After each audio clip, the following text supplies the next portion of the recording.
Hello everyone, this is एवी और आज हम पढ़ने वाले हैं वेस्कुलर प्लांट्स के इवोल्यूशन की थ्योरी के बारे में, जिसे हम कहते हैं टीलोम कंसेप्ट।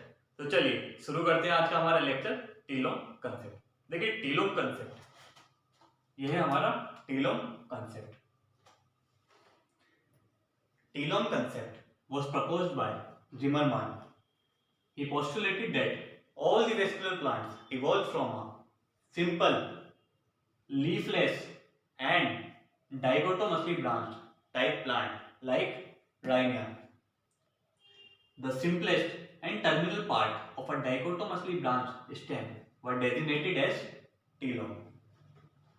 So telome concept को प्रपोज किया था हमारे साइंटिस्ट जिमरमान ने। इस कंसेप्ट के अकॉर्डिंग जो हमारे वेस्कुलर प्लांट्स है वो बहुत ही सिंपल, लीफलेस और डाइकोटोमसली ब्रांच्ड टाइप प्लांट से इवॉल्व हुए हैं, जैसे कि राइनिया। आप सभी को डाइकोटोमसली ब्रांच का मतलब पता होगा, जिनको नहीं पता मैं बता देता हूँ। अगर हमारी एपिकल मेरिस्टेम दो इंडिपेंडेंट एक्सिस में डिवाइड हो जाती है तो उसे हम कहते हैं डाइकोटोमसली ब्रांच स्टेम। जैसे कि ये हमारी एपिकल मेरिस्टेम है, अब ये 1, 2 इंडिपेंडेंट एक्सिस में डिवाइड हो गई, तो इसे हम कहेंगे डाइकोटोमसली ब्रांच स्टेम। अब इन डाइकोटोमसली ब्रांच स्टेम के टर्मिनल पार्ट को जिमरमान ने टर्म दिया टीलोम। इसके next, according to Zimmermann, the primitive vascular plants originated from green algae and the higher vascular plants evolve from primitive vascular plants. यानी Zimmermann के according जो primitive vascular plants है वो green algae से evolve हुए हैं, तो फिर हायर वेस्कुलर प्लांट्स कैसे इवॉल्व हुए होंगे? तो जिमरमान के according higher vascular plants evolve हुए हैं प्रिमिटिव वेस्कुलर प्लांट्स से। यानी प्रिमिटिव वेस्कुलर प्लांट्स इवॉल्व हुए हैं ग्रीन एल्गी से और हायर वेस्कुलर प्लांट्स इवॉल्व हुए हैं प्रिमिटिव वेस्कुलर प्लांट्स से। तो ये थे हमारे टीलोम कंसेप्ट के पोस्टुलेट्स। तो टीलोम कंसेप्ट के अकॉर्डिंग हमारे डाइकोटोमसली ब्रांच टाइप प्लांट की स्ट्रक्चर कुछ इस तरह की होगी। ये है इसके टर्मिनल पार्ट, जिसे जिमरमान ने टर्म दिया था टीलोम। टीलोम हमारे पास दो टाइप्स के हैं, पहला sterile and second fertile. Fertile telomes में स्पोरेंजियम प्रेजेंट होगा, बाकी ये वाला स्ट्रक्चर मीजोजोम है और ये है स्टील। तो अब हम देखेंगे कि कैसे dichotomously branch plant higher vascular plant में इवॉल्व हुए, यानी इस मैकेनिज्म में कौन कौन से प्रोसेस इन्वॉल्व थे। तो इसमें मेजरली 5 टाइप्स के प्रोसेस इन्वॉल्व थे। फर्स्ट ओवरटॉपिंग, सेकंड प्लेनेशन, थर्ड सिनजेनेसिस और वेबिंग, फोर्थ रिडक्शन, फिफ्थ रिकर्विंग और रिकर्वेशन। तो अब हम इसका पहला प्रोसेस ओवरटैपिंग को स्टडी करेंगे। देखिए हमारे पहले प्रोसेस ओवरटैपिंग में क्या होगा? In this process out of the two dichotomously branched one show overgrowth and one show overtopping. Overgrowth में क्या होगा? Becomes large and grow vertical as stem, और ओवरटॉपिंग में क्या होगा? Become shorter and displaced laterally. इसका मतलब जो हमारी दो ब्रांचेस होगी उसमें से एक ब्रांच ओवरग्रोथ शो करेगी और एक ब्रांच ओवरटॉपिंग शो करेगी।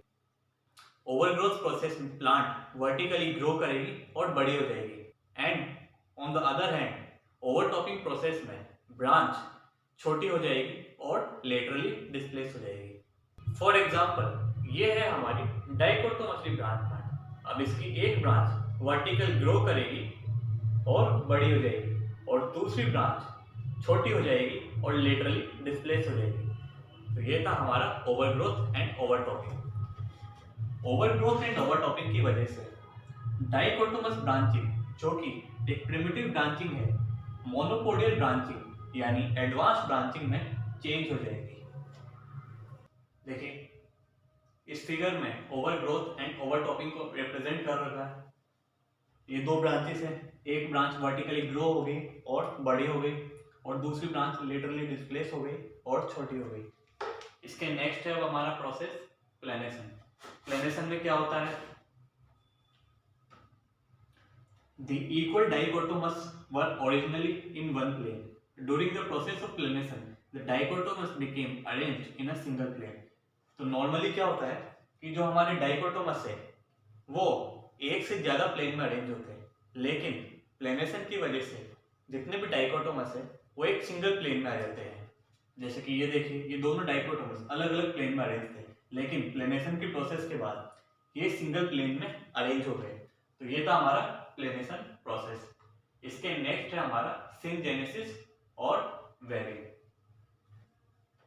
टीलोम्स and mesomes were connected with each other by the development of a parenchymatous tissue between them.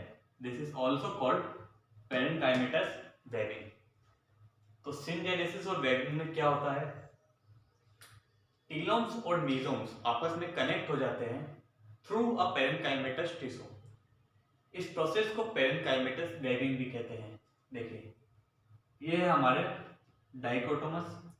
अब यहाँ पे पेरेन्काइमेटस टिश्यू का फॉर्मेशन हुआ और इसकी फॉर्मेशन से पेरेन्काइमेटस वेबिंग हुई। अब ये टीलोम्स और मीसोम्स आपस में कनेक्ट हो गए। इसके नेक्स्ट है हमारा reduction. In this process syntelome transfers into a single needle like structure which is similar to leaf. तो इस प्रोसेस में क्या होता है, हमारा सिनटीलोम एक नीडल लाइक स्ट्रक्चर में ट्रांसफॉर्म हो जाता है, जो कि एक लीफ के सिमिलर होता है। देखिए, ये हमारे सिनटीलोम एक नीडल लाइक स्ट्रक्चर में ट्रांसफॉर्म हो गया। अब ये कुछ कुछ लीफ के सिमिलर है। इसके नेक्स्ट है हमारा प्रोसेस कर्वेशन। कर्वेशन में दो प्रोसेस होते हैं, पहला recurvation and second incurvation. Recurvation. In this process, opposite sporangia bend downwards. Incurvation. Shifting of sporangia to the ventral surface of the leaf, which is called foliar appendages. तो हमारे last process कर्वेशन में सबसे पहले होता है रिकर्वेशन, जिसमें अपोजिट स्पोरेंजिया बेंट हो जाते हैं डाउनवर्ड डायरेक्शन में। इसके नेक्स्ट होता है इनकर्वेशन। इनकर्वेशन में ये अपोजिट स्पोरेंजिया लीफ के वेंट्रल सरफेस, जिसे फोलियर अपेंडेजेस भी कहते हैं, वहां शिफ्ट हो जाते हैं। तो ये था हमारा टीलोम कंसेप्ट। होप आपको ये लेक्चर पसंद आया होगा।